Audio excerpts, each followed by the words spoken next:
Welcome back to another video, guys. Today we're going to be talking about my elk arrow of choice for this year. We're going to be talking this is my arrow I'm going to be shooting bear, deer, elk, everything with, and I think it's going to be a good choice. It's a budget-friendly arrow. It's made from Black Eagle, and it's their talon, and it's got some pretty cool features about it, and I'm going to talk about it a little bit. But first, I want to talk to you guys about why I switched. So last year I was shooting the RIP TKO from Victory. And I think this arrow is really good. I actually really like this arrow quite a bit. The only thing I didn't like about it is we went with the stainless steel half outs, and for some reason, anytime I hit something that like even slightly that's, you know, not foam or, you know, whatever, when I, you know, my deer I shot, when I hit the rib, the insert for some reason was snapping at the shaft, and it happened on like 5 of my arrows. So I don't know what went wrong on that part, so if you guys have any ideas on why my inserts were breaking at the shaft, you guys could drop that in the comments and let me know exactly why, because it was kind of frustrating and it didn't really give me the confidence with this arrow. I really liked the RIP TKO though, and the only reason I didn't go with half outs on these Black Eagle arrows was because of that reason right there. Otherwise, you know, everybody talks about how much stronger they make your arrows, so I just I kind of lost my confidence with the half out, and I don't know how to get that back. Maybe you guys can let me know. So anyways, let's talk about some of the specs of this arrow. This is a 300 spine arrow. Comes in at 9.3 grains per inch. It's a 244 inner diameter.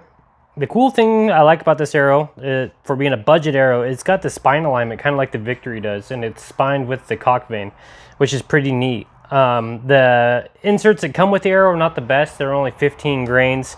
The nocks are 8 grains, so the weight tolerances on these arrows, pretty good actually. It says +1 on the website when I bought them, and when I weighed them all out, I was getting like 146.6, 146.8, or 147. So they were all very close. And after gluing in my inserts, I did a 50 grain insert and putting in a lighted nock and my 125 up front, I'm getting right around that 471, 472 grains per inch. So it's a very heavy arrow for me, but I'm shooting 80 pounds, and the reason I went with the little bit of a heavier arrow was because I want to shoot, because I'm typically like right around 420 is what I normally shoot, even with a 300 spine arrow, and I want to shoot a mechanical this year, so I'm trying to get a little bit of a heavier arrow. I don't know how much of a difference that'll make. You guys can let me know in the comments.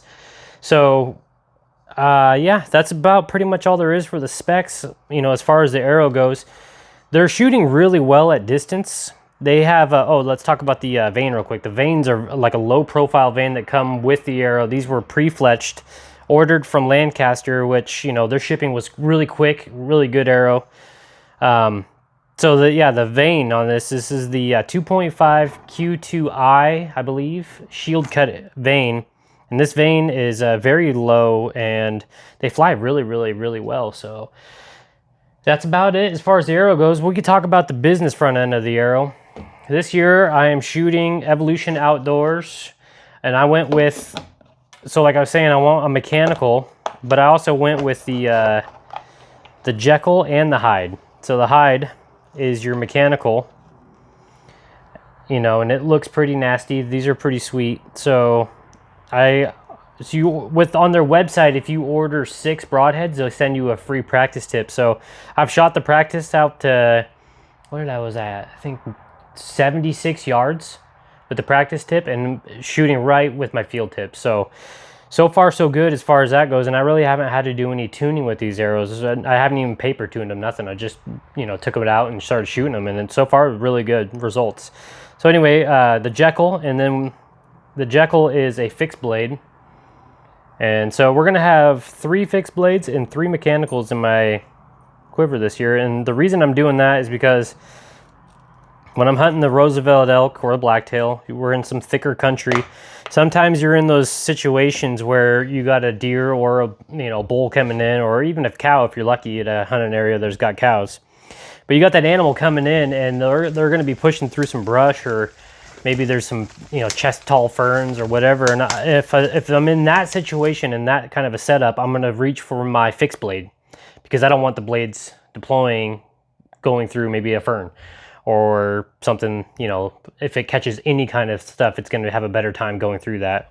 Where if I shoot a fixed or my mechanical, it might open up. It's hard to say. I want, if I have a perfect window, you know, nothing in my way whatsoever, then that mechanical is coming out because I want a good blood trail. But so that's that is the arrow setup this year, and I'm really excited to put them through the animals and give them a good test. Now the lighted nocks, they're just from Amazon. They're really cheap. They're kamikaze. I think, you know, this is going to be, yeah, I'm pretty sure Kamu or kamikaze or whatever. They're Amazon, right? They're cheap. They're like 10 bucks for 6 nocks, and they're super bright. So they were pretty cool. We're going to do some lighted nock testing on some other nocks though. So that video will be coming out here shortly.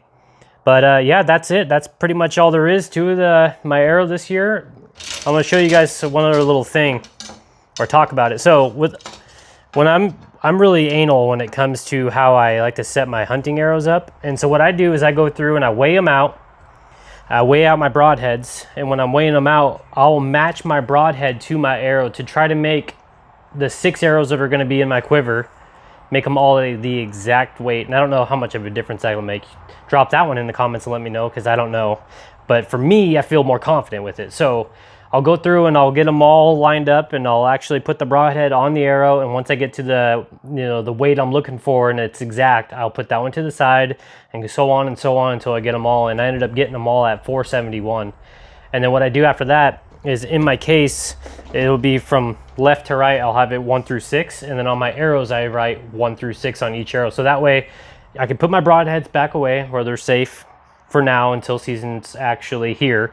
And then what I'll do is I'll go ahead and just know 1 goes with my 1 arrow, and that's put me right up 471, which is, you know, super. And then what I did with my practice tips, I did the same thing with the arrows that I'm shooting today right now. I went through and I just weighed out my insert, or my field tip, weighed the arrow, matched them up as best I could. My field point arrows are right at 471.6, 471.8, so they're just a touch heavier, which means I'll be hitting just a smidge lower. I mean, but not much. You're talking like maybe 1/8 of an inch, so you won't even notice until you get out to 60, 80 yards, which I don't plan on shooting no animals past like 40 yards. So that's my elk hunting arrow. I'm really excited. It's a budget arrow. I think I paid like 69 bucks for 6 arrows, so much cheaper than my arrows from last year, but I'm excited because I have some confidence with these arrows, and I'm not worried about the half-outs breaking. So, all right, guys, until next time, don't be afraid to shoot a budget arrow. I think you can get a high-performance budget arrow for half the price of these really expensive ones. And if you're like me, just out here and the redneck, you know, guy out here hunting, you know, I'm not a sharpshooter by any means, so I don't think it makes that much of a difference for myself. And so hopefully this helps you guys out. If it does, give this video a thumbs up, and don't forget to hit the subscribe, and we'll see you guys next time.